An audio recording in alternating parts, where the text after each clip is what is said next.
Alright, what is going on, everybody? It is Gis, and I am coming back at you with a budget Cerberus guide. This one shouldn't be too bad. Cerberus doesn't have too much going on, so I have our simple melee setup for killing demons. The Arclight will be on stab. If you have an Emberlight, it will also be on stab. Otherwise, use your best crush weapon option, or you can go ahead and fly in there with a Scythe and Oathblade, and I'm pretty sure you will be just fine.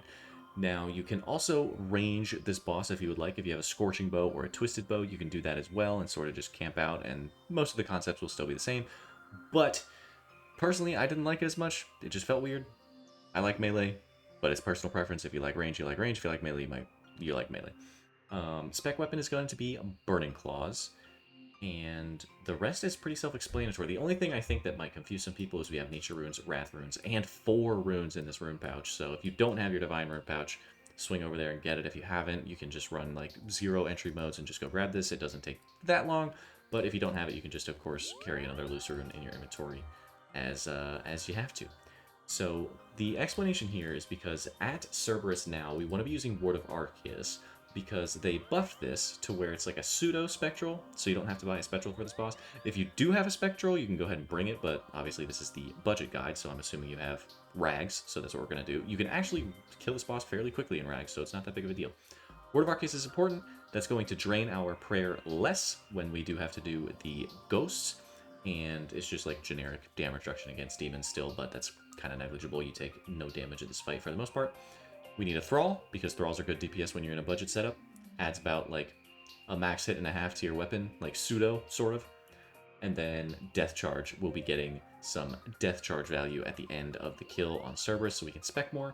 And, I know it's a lot, if you would like to conserve some prayer potions, you can bring Demonic Offering with you, which is what the Wrath Runes are for, because this will allow you to get a little bit of prayer points back from Cerberus. For every ash that's in your inventory, I believe you get 2 prayer points back, or 4, or something like that, so kind of nice. It's not like imperative that you do it, but after every kill, you can just click this and get 4 prayer points back at the cost of your runes. Obviously, if you're an Iron, you probably don't have Wrath Runes. This is more just like a main strategy, but if you are an Iron with Wrath Runes, I mean, this is a use case for them. The only other use case is what, like, Ice Demon, I guess, in Chambers, so you can kind of go for that if you would like. Those are the 4. So Thrall, Ward, Death Charge, and Demonic Offering. Just click all of these at the beginning of the kill, and usually you'll be okay. You can wait like a couple of autos if you want to. Just remember to click them, right? If you don't remember to click them, there's no point in bringing it in your inventory. So, and as far as the food goes, we got Sharks, couple combo eats. Eventually, you're going to want a little bit more prayer. But while you're learning, I'm going to say bring a little bit more food, because you're probably going to mess up the flick. You'll stand on some puddles. I'm going to do it too. Don't worry, it's not a big deal. It happens. Cerb is not guaranteed to do a single attack style on you. It's random and you can't react to it. It just happens. So it's not too big of a deal.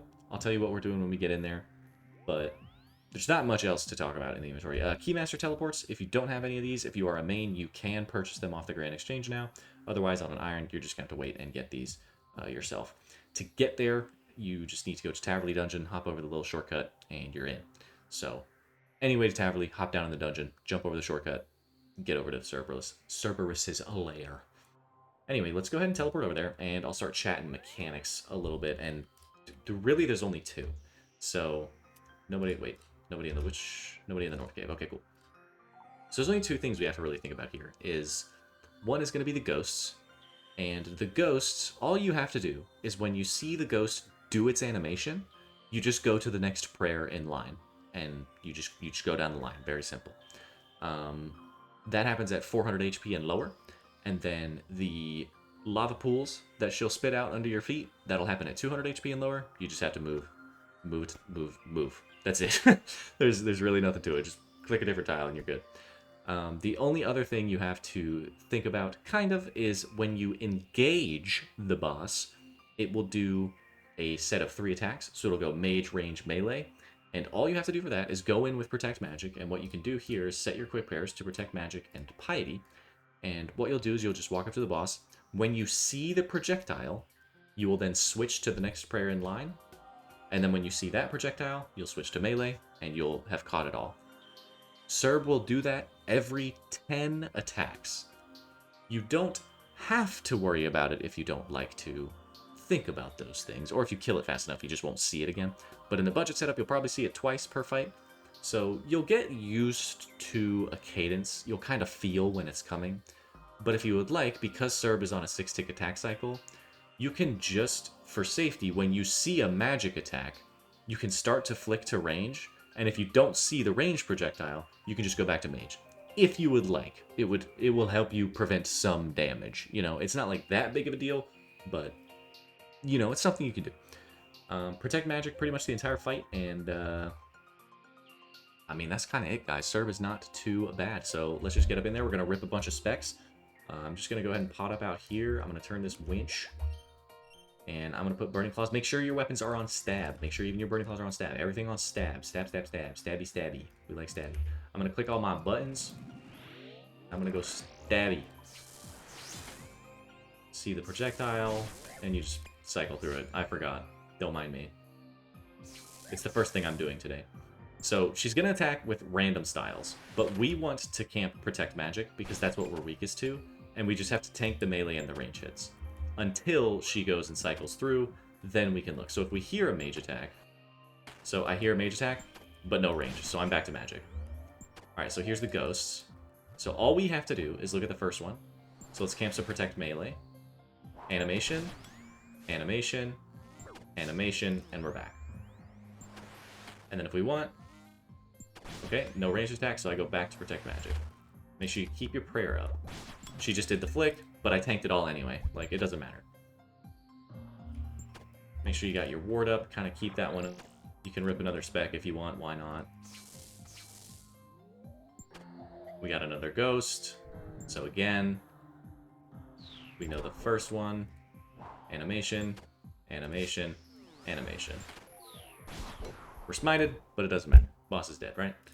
So we can eat up, get our prayer up, and then our little tech right here, if we pick up the Infernal Ashes. So watch our prayer at 60. 62! Isn't that neato? I'm gonna eat up again. Where are you going, sir? Projectile, flick, projectile, flick. That's it. That's pretty much all this is. It's the same for the ghosts, right? If you see the animation, you see the projectile, flick. And it teaches you that twice, so. Happens every 10 attacks. You can time it if you would like, but truthfully, it's like not that big of a deal. You'll sort of get a feel for when it's coming. That was ranged. We might get it here. I'm not counting. But I'm going to flick to range. Maybe it comes. Nope. So I'm going to go back to mage. Maybe here? Sure, cool. It was there. So I'm just preemptively doing it just in case. We should get spirits at any point here. I'm going to spec. There they are. So I'm going to make sure my prayer is above 60. Make sure it's above 60. We're going to go first one, animation, animation, animation. And then we're back to Protect Magic. Get your prayer back up. Basically, after every ghost attack, just make sure you're clicking a prayer pot. You can do it in the middle of the ghost attack. You can do it before the third one gets to you if you would like. There's the Gur. We move. And that's it. It's pretty much all there is to Cerb. I mean, just keep your stats up. And if you have like a Blood Fury, you could do that if you want. But it's not super important. Projectile, flick. Projectile, flick, done. Can't protect magic for the most part. Rip your specs when you can. Keep your pot up.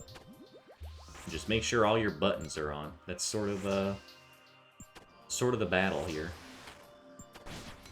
It's arguable to press Death Charge like in the middle of her HP bar. Just try to remember it as best as you can because you are on a bit of a time crunch here.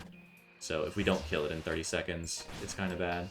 Animation, animation, animation. Click a prayer pot. Move out of the way. That's probably a flick. Cool. If we don't get it all, it's fine. Whatever. That's what food's for. No Gur. So that would have been the like fire avoidance CA if you need that too, but that's sort of Cerb in a nutshell. I mean, you can bring range and it's the same thing.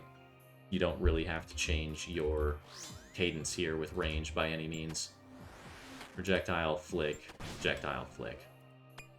That's the name of the game here. I'm just gonna fully combo you, get my prayer up, get my ward up, get my thrall up. Try to time Death Charge a little bit here, because the budget setup, it takes us a little bit longer than a minute to kill her, probably. So if we do it, like, here, we're probably fine.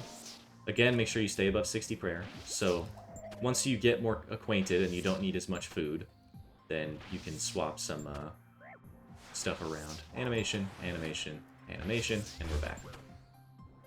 And unfortunately, sometimes while you're flicking through the ghost, she'll use a like a magic attack on you or something, and unlucky, it is what it is. Flick here, do I tank? Look, I just tanked the whole thing. So you don't have to worry about it that much. I'm not in that tanky of gear. It's just, if you want to track it, you can. If you don't really care, it's fine. I'm going to hit my little Sinister Offering.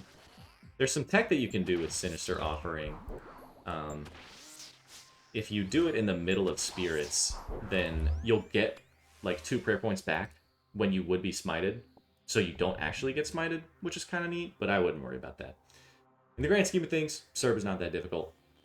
You could just kind of go in there and keep that sort of, when I see a projectile, I need to go to the next projectile in your head, and you will be totally fine. Just wanted to get Cerb out on the list because I kind of want to cover any boss that has a mechanic that might confuse people. I wanted to cover it. That's just Cerb. I was Turiel skipping trying to find Zucktask or Axortask, anything like that, and I came across Cerb, so that's what I did. Hope you guys enjoyed it. GL on getting all your crystals for your Max Avernic treads, and I will see you in the next one. Like, comment, subscribe, all that good stuff. Peace.